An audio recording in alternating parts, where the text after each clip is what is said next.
जरा सोचिए, अगर मैं आपसे कहूं कि जिन दांतों में धीरे धीरे कीड़े लग रहे हैं, जो अंदर से खोखले हो चुके हैं और ठंडा गरम लगते ही जिनमें झंझनाहट दौड़ जाती है, वही दांत खुद को संभालना शुरू कर सकते हैं, बिना किसी इंजेक्शन के, बिना किसी भारी ट्रीटमेंट के, और बिना ये दावा किए कि कोई जादू हो जाएगा। तो क्या आप एक पल के लिए रुक कर सुनेंगे? क्योंकि सच ये है कि ज्यादातर लोग दांतों की समस्या को सिर्फ ऊपर से देखते हैं, पर असली खेल अंदर चल रहा होता है। और वही अंदर की कहानी आज आपकी सोच बदल सकती है। अक्सर जैसे ही दांत में हल्का सा भी दर्द उठता है, हम भागते हैं ब्रश बदलने, पेस्ट बदलने, माउथ वॉश लेने या कोई तेज दवा ढूंढने। लेकिन कभी आपने खुद से ये सवाल किया कि अगर ब्रश ही सब कुछ होता, तो दुनिया में रोज ब्रश करने वाले करोड़ों लोगों के दांत क्यों खराब हो रहे हैं? क्यों बार बार छेद बन रहे हैं?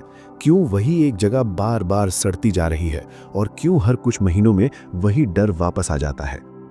क्योंकि समस्या सिर्फ सफाई की नहीं, समस्या उस कमी की है जो शरीर के भीतर धीरे धीरे बढ़ती रहती है।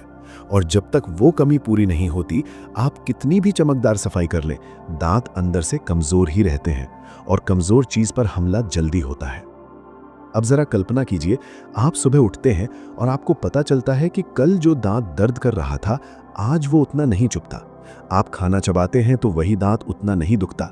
आप ठंडा पानी पीते हैं तो झंझनाहट कम लगती है, और कुछ हफ्तों में आप महसूस करते हैं कि मुंह में एक अलग तरह की मजबूती आ रही है। क्या ये सुनकर भी आपके भीतर जिज्ञासा नहीं जागती कि ऐसा कैसे? हम मान लेते हैं कि दांत एक बार खराब हुआ तो बस अब उसे बाहर से भरवाना ही पड़ेगा, लेकिन शरीर का नियम कुछ और कहता है। शरीर हमेशा मरम्मत करता रहता है। हड्डी कट जाए तो भरती है, त्वचा जख्म खाए तो नई बनती है। तो फिर दांत की सतह और जड़ के आसपास चल रही कमजोरियों पर शरीर प्रतिक्रिया क्यों नहीं देगा? देगा, जरूर देगा, बस उसे सही संकेत और सही पोषण चाहिए। और इसी जगह पर एक छोटा सा लेकिन बहुत असरदार प्राकृतिक विकल्प सामने आता है, जिसे लोग या तो हल्के में लेते हैं या सिर्फ स्वाद समझकर खा लेते हैं। और यही वजह है कि ज्यादातर लोग इसके असली काम को पहचान ही नहीं पाते। अब अपने बचपन या अपने दादा दादी के समय को याद कीजिए। तब ना इतने ब्रांड थे, ना इतने केमिकल, ना इतनी चमकदार बोतलें। फिर भी बहुत लोगों के दांत उम्र के साथ भी मजबूत दिखते थे। और इसका एक बड़ा कारण था उनका खाना और उनकी प्लेट में शामिल वो चीजें जो आज हमारी तेज रफ्तार जिंदगी से गायब हो चुकी हैं। आज हम जल्दी में खाते हैं, मीठा ज्यादा होता है, प्रोसेस चीजें ज्यादा होती हैं, और मुंह के भीतर वो वातावरण बन जाता है जिसमें कीड़े और सड़न तेजी से बढ़ती है। और फिर हम ऊपर से ब्रश करके सोचते हैं कि काम हो गया, जबकि असल में अंदर की परतें कमजोर होती रहती हैं। अब ध्यान दीजिए, मैं यहाँ कोई झूठा दावा नहीं कर रहा कि एक फल खा लिया और छेद तुरंत बंद हो गया। दांतों का गहरा छेद या गंभीर इन्फेक्शन मेडिकल केस होता है और वहाँ डॉक्टर की जरूरत पड़ती है। लेकिन ये भी उतना ही सच है कि कुछ प्राकृतिक चीजें दांतों की अंदरूनी परत को सपोर्ट करती हैं, मसूड़ों की सूजन कम करने में मदद करती हैं और सड़न की गति को धीमा कर सकती हैं। और जब सड़न धीमी होती है, तब शरीर को मौका मिलता है कि वो खुद को बचा सके। यही वजह है कि आज जिस चीज की बात हो रही है वो किसी जादू का नाम नहीं है, ये एक आदत का नाम है, एक छोटे से कदम का नाम है जो लगातार किया जाए तो असर दिखाता है। अब सवाल उठता है, वो चीज है क्या? वो चीज है काला मुनक्का। दिखने में साधारण सा काला सा छोटा सा फल, जिसे लोग कभी कभी ऐसे ही चबाते हैं। कुछ लोग इसे सिर्फ कमजोरी के लिए खाते हैं और कुछ इसे देखते तक नहीं। लेकिन दांतों और मसूड़ों के संदर्भ में इसका तरीका अगर सही हो तो यह आपके मुंह के भीतर के माहौल को बेहतर बनाने में मदद कर सकता है। काला मुनक्का मूल रूप से सुखाया हुआ अंगूर है, लेकिन इसका असर सिर्फ स्वाद तक सीमित नहीं रहता। जब आप इसे धीरे धीरे चबाते हैं तो इसका गाढ़ा रस लार के साथ मिलकर दांतों और मसूड़ों पर लंबे समय तक टिकता है। और यही टिकना बहुत जरूरी है, क्योंकि जो चीज मुंह में जितनी देर रहती है उतनी ही देर वो काम कर पाती है। अब आप सोचेंगे कि इससे फायदा कैसे हो सकता है। पहली बात, मसूड़ों की बात करें तो बहुत लोगों को मसूड़ों से खून आता है, हल्की सूजन रहती है या ब्रश करते ही मसूड़े दुखने लगते हैं। ऐसी स्थिति में मुंह के भीतर की परतें संवेदनशील हो जाती हैं और दांतों की पकड़ कमजोर लगती है। काला मुनक्का चबाने से जो रस निकलता है वो मसूड़ों को कुछ हद तक शांत करने और टाइटनेस सपोर्ट करने में मदद कर सकता है। दूसरी बात, दांतों की सतह पर जो चिपचिपी परत जमती है, जिसे लोग प्लाक जैसा कहते हैं, वो एक बार जम जाए तो सिर्फ ब्रश से हर बार पूरी तरह हटना मुश्किल हो जाता है, खासकर जब आप मीठा ज्यादा खाते हैं या बार बार स्नैकिंग करते हैं। काला मुनक्का का चबाना और लार का बढ़ना मुंह को नेचुरली साफ करने की प्रक्रिया को सपोर्ट कर सकता है, जिससे गंदगी ढीली पड़ने में मदद मिलती है। तीसरी बात, मुंह की बदबू बहुत बार दांतों की सड़न और मसूड़ों की सूजन से जुड़ी होती है। जब मुंह के भीतर वो सड़ी हुई परतें कम होने लगती हैं या उनका असर घटने लगता है तो बदबू भी कम महसूस हो सकती है। लेकिन यहाँ एक शर्त है, तरीका। अगर आप इसे बस जल्दी से खाकर ऊपर से पानी पीकर खत्म कर देंगे तो फायदा सीमित रहेगा, क्योंकि रस को काम करने का समय ही नहीं मिलेगा। इसका सही तरीका बहुत सरल है, लेकिन लोगों को यही सरल चीज लगातार करनी मुश्किल लगती है। रात में सोने से पहले अपने दांत सामान्य तरीके से साफ करें। फिर सोने से लगभग 1 घंटे पहले काले मुनक्के के 2 दाने लें, बस 2, ज्यादा नहीं, और उन्हें मुंह में रखकर धीरे धीरे चबाएं। ऐसे नहीं कि एक ही बार में निकल गए, बल्कि धीरे धीरे दबाएं ताकि रस निकलता रहे और वो आपके दांतों पर फैलता रहे।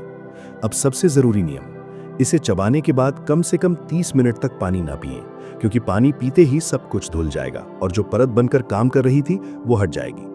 धीरे धीरे चबाने से रस मसूड़ों तक पहुंचेगा, दांतों के किनारों तक पहुंचेगा और मुंह में लार की मात्रा बढ़ेगी, और यही लार आपके मुंह का नेचुरल डिफेंस सिस्टम है। अब कितने दिनों तक? अगर आपको सिर्फ हल्की संवेदनशीलता है या हल्का दर्द उठता है तो 15 दिन लगातार काफी हैं। अगर दांतों में शुरुआती सड़न जैसी समस्या है या मसूड़ों की सूजन बार बार होती है तो 1 महीना लगातार करें। और अगर मसूड़े बहुत कमजोर हैं या लंबे समय से खून आता है तो 1.5 महीना तक भी किया जा सकता है। लेकिन साथ साथ शुगर कम करना होगा और रात में मीठा खाने की आदत रोकनी होगी, वरना आप एक तरफ सुधार करेंगे और दूसरी तरफ नुकसान। अब आप पूछेंगे, क्या सुबह भी खा सकते हैं? हाँ, लेकिन सुबह खाली पेट तभी खाएं जब आपके दांत ज्यादा संवेदनशील ना हो, क्योंकि कुछ लोगों को सुबह खट्टा मीठा ज्यादा चुभ सकता है। इसलिए शुरुआत रात वाले तरीके से करें और जब आप सहज महसूस करें तब सुबह वाला विकल्प जोड़ें। अब एक और सच जो आपको जानना चाहिए, काला मुनक्का दांतों के बड़े छेद को जादू की तरह बंद नहीं करेगा, और अगर आपको तेज दर्द है, सूजन है, पस है या रात में धड़कता दर्द होता है तो ये संकेत हो सकता है कि मामला गहरा है। वहां देरी करना सही नहीं होता, वहां डेंटिस्ट की जरूरत होती है। लेकिन अगर आपकी समस्या शुरुआती स्तर पर है, जहां अभी सड़न बढ़ रही है या मसूड़े कमजोर हो रहे हैं या दांतों में हल्की झंझनाहट बनी रहती है, तो ऐसे में ये आदत आपके लिए सपोर्ट सिस्टम बन सकती है। और यहाँ सबसे बड़ा ट्विस्ट यही है कि लोग दांत को सिर्फ बाहर से बचाने की कोशिश करते हैं, अंदर से नहीं, जबकि असली मजबूती अंदर से आती है। अब अगर आप सच में चाहते हैं कि परिणाम दिखें तो 3 छोटी बातें साथ में करें। पहली, रात में मीठा कम करें, खासकर सोने से ठीक पहले मीठा या चिपचिपा स्नैक सबसे बड़ा दुश्मन है। दूसरी, दिन में बार बार कुछ न कुछ चबाते रहने की आदत कम करें, क्योंकि हर बार खाने के बाद मुंह में एसिडिक माहौल बनता है और वही दांतों की परत को कमजोर करता है। तीसरी, पानी सही मात्रा में पिएं, क्योंकि डिहाइड्रेशन होने पर लार कम बनती है और जब लार कम होती है तब दांतों की सुरक्षा कम हो जाती है। अब वापस उसी शुरुआत पर आते हैं, क्या आपके दांत खुद को संभाल सकते हैं? हाँ, कुछ हद तक कर सकते हैं, अगर आप उन्हें सही माहौल दें, सही पोषण दें और नुकसान करने वाली आदतें कम करें। काला मुनक्का उसी दिशा में एक छोटा सा लेकिन काम का कदम है, जो पुराने जमाने की प्लेट में था और आज गायब हो गया। आपको बस इतना करना है कि इसे एक टेस्ट की तरह नहीं, एक आदत की तरह अपनाएं और हर दिन अपने मुंह में बदलाव को नोटिस करें। पहले हफ्ते में आपको बहुत बड़ा फर्क न भी दिखे तो घबराइए मत, क्योंकि जो चीज अंदर बनती है वो धीरे बनती है। दूसरे हफ्ते में आप पाएंगे कि मसूड़े थोड़े शांत हैं। तीसरे हफ्ते में संवेदनशीलता कुछ कम लग सकती है और 1 महीने में आपको साफ महसूस हो सकता है कि दांत पहले से ज्यादा मजबूत लग रहे हैं। और अगर आप चाहते हैं कि ये मजबूती बनी रहे तो इसे कुछ समय बाद भी हफ्ते में कुछ दिन जारी रख सकते हैं। लेकिन याद रखिए, अगर कहीं तेज दर्द है या दांत में बड़ा गड्ढा है या सूजन है तो बहादुरी दिखाकर उसे नजरअंदाज मत कीजिए, क्योंकि दांत का दर्द छोटा दिखता है लेकिन अंदर बड़ा बन सकता है। प्रकृति ने समाधान दिए हैं, लेकिन समझदारी भी साथ दी है। समाधान को सही तरीके से अपनाइए, धैर्य रखिए और अपने शरीर के संकेतों को गंभीरता से लीजिए। और आज से एक छोटा सा फैसला कीजिए कि आप दांतों को सिर्फ ब्रश से नहीं बल्कि अंदर की मजबूती से भी बचाएंगे, क्योंकि जब जड़ मजबूत होती है तभी मुस्कान सच में निडर बनती है।